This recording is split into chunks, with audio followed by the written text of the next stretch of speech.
Cette histoire prend sa source dans le sud-est du Vietnam. Dans cette région subsiste la communauté Cham.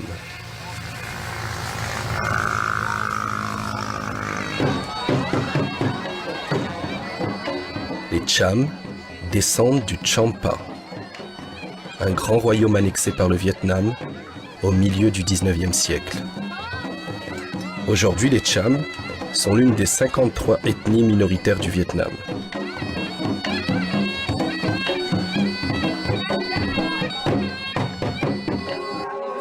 Dans cette région du Vietnam, la population Cham est en grande partie de religion brahmaniste, religion d'origine hindoue. Mais un tiers des villages Cham se disent musulmans. Ces quelques 30 000 musulmans pratiquent un islam insolite, débarrassé de ses contraintes rituelles. Ils se revendiquent néanmoins pleinement musulmans. Dans cet islam, ce sont les femmes en majorité qui vont à la mosquée. Elles ne portent pas le voile. Durant les nuits de Ramadan, le rite est accompli par les femmes.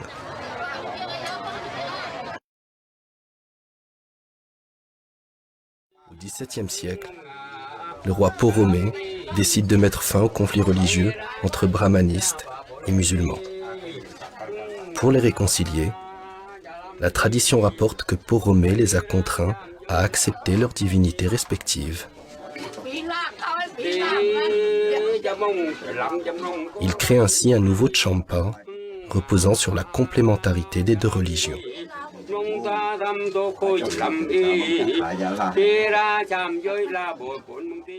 Qui a imposé cette règle étrange pour sceller la réconciliation entre les deux communautés. Brahmanistes et bannis ne peuvent vivre l'un sans l'autre. Les représentants des deux religions ont pour habitude de participer aux cérémonies de l'autre communauté. Les Cham bannis se rendent à la fête brahmaniste du Katé, en l'honneur du roi Po Klong Karai. Ces visites réciproques traduisent bien l'esprit de tolérance qui règne chez les Cham. C'est toutefois une nouvelle entorse au dogme islamique de l'unicité divine. Les Balamon viennent porter des offrandes comme ça pour Allah dans la mosquée. Voilà. Mais inversement, les bannis, ils viennent aussi dans les temples, le Balamo, dans le tout ça, le Balamo. Ils se complètent, ce sont des compliments.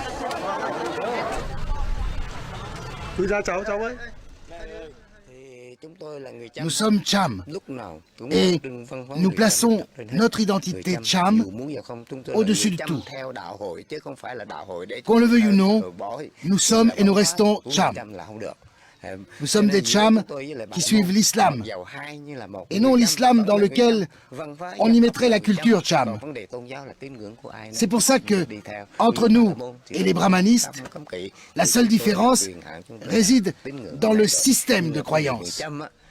Nous restons Cham par le système matrilinéaire, nous restons Cham par les coutumes, par le chant, par la danse. Il faut préserver notre culture. Chez les Cham, la tradition l'emporte sur la religion. Contrairement à l'islam sunnite majoritaire, où tous les fidèles sont égaux entre eux, sans hiérarchie, chez les Cham bannis, l'islam est dominé par une classe de dignitaires. Les musulmans bannis ont intégré les symboles d'autres cultures. Sur les murs des mosquées apparaissent le yin et le yang taoïste. Les dragons chinois voisinent avec Allah et Mahomet. La svastika, d'origine hindoue, orne le chapeau des dignitaires. Pourtant, l'islam interdit toute association avec d'autres religions.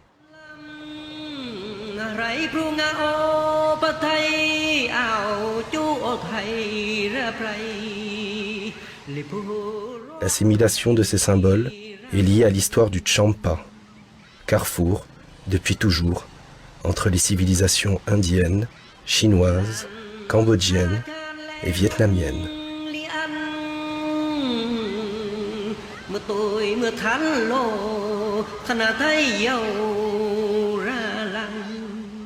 Les deux religions du Champa, brahmanisme et islam, viennent de l'étranger.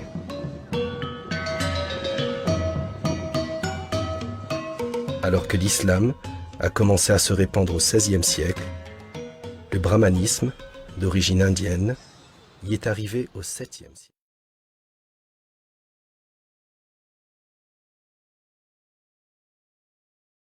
Des 5 obligations de l'islam, la première est la croyance en Allah. Les Chambani la respectent. La deuxième obligation du musulman, les 5 prières quotidiennes, n'est jamais suivie par les Chambani. On fait la prière une fois par mois. Sinon, on la fait le vendredi.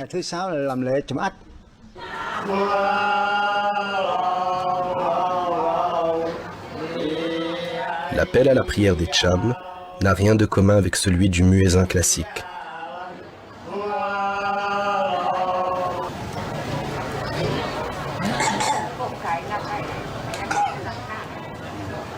Nouvelle aberration pour l'islam orthodoxe, seuls les dignitaires religieux, appelés Achar, prient.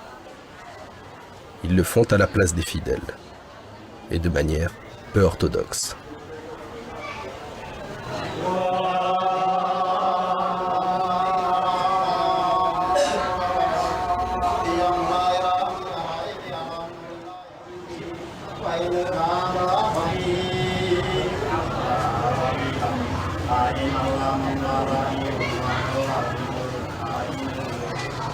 Le culte est très différent de la pratique musulmane. Les prosternations des femmes bannies, identiques au culte tibétain, n'ont rien d'islamique.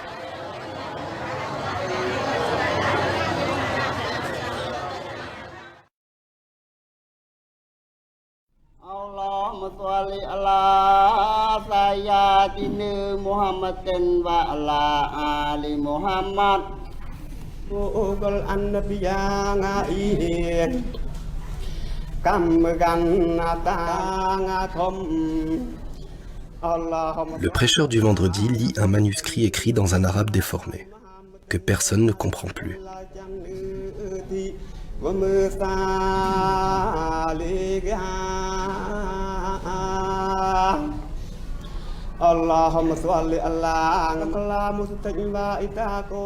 Ces rouleaux sacrés sont considérés par les Cham purs du Cambodge comme le dernier héritage du Champa.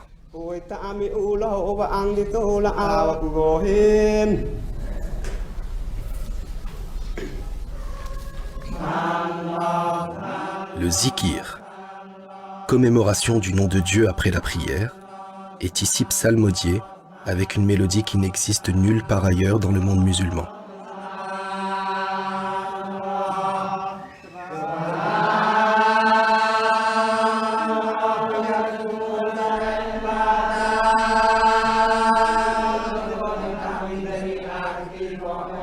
Pour les Cham purs, le zikir permet de s'élever spirituellement dans un but initiatique.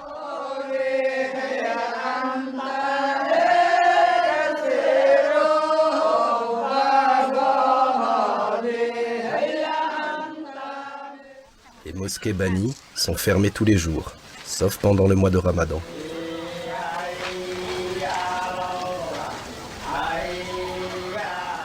Elles sont également ouvertes 1 à 2 vendredis par mois, en fonction du calendrier lunaire.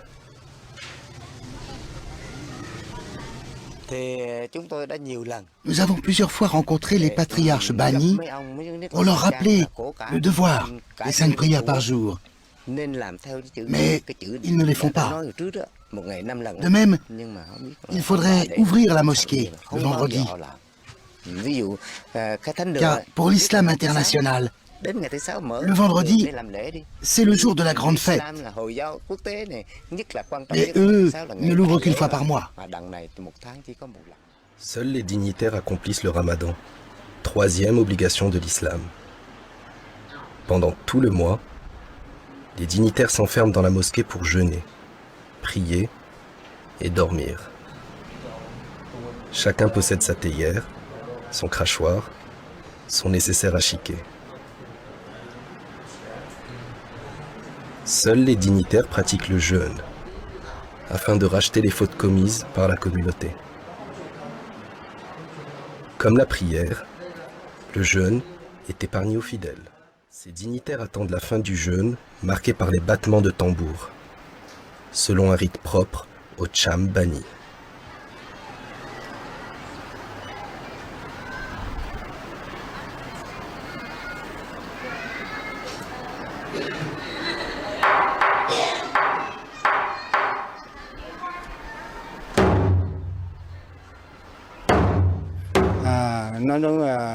Pendant le ramadan, il faut se restreindre le jour et manger la nuit. On ne mange que lorsque le soleil n'est pas encore apparu ou qu'il s'est déjà couché. Cependant, les dignitaires s'autorisent une cigarette avant la fin du jeûne. Autre entorse au dogme, les dignitaires rompent le jeûne alors que le soleil n'est pas encore couché. Pour faire illusion, ils vont fermer les volets et manger dans le noir. Les témoins sont interdits. La quatrième obligation, la zakat, l'impôt aux pauvres, est respectée. Faute d'argent, personne n'accomplit le pèlerinage à la Mecque. Cinquième obligation de l'islam. Le jour de la fête des morts, les bannis vont au cimetière vénérer les ancêtres de leur lignée. Pourtant, les musulmans ne doivent se prosterner que devant Allah. L'islam interdit le culte des ancêtres. La circoncision telle qu'elle est pratiquée par les Cham surprendra certainement les musulmans orthodoxes. La circoncision, c'est une cérémonie durant laquelle on fait des incantations. On utilise un couteau ou un bambou effilé, mais on ne coupe pas. C'est juste symbolique. On fait semblant quoi. On fait comme ça, mais on fait semblant de couper quoi. Couper, mais pas couper comme chez les gens. On fait vraiment. Mais chez les bannis, on fait semblant de couper. Autre pratique mystique en marge de l'islam, les Cham purs vénèrent l'imam San, mort au XIXe siècle. Ils le considèrent comme le fondateur de leur communauté et l'ont élevé au rang de saint. Une fois par an, les Cham purs viennent se recueillir sur sa tombe. Les offrandes de billets sont censées apporter la baraka.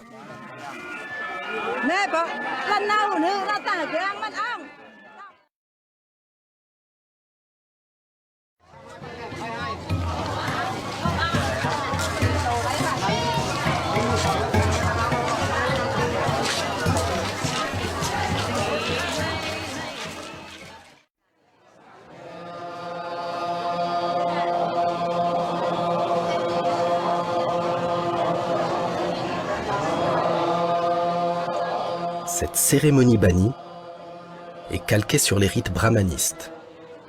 Elle est contraire à l'usage islamique, qui interdit les offrandes de nourriture à la mosquée.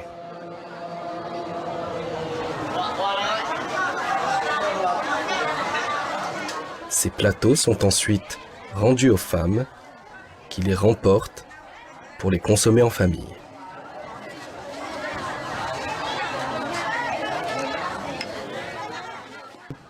Nous sommes beaucoup plus avancés que l'islam actuel.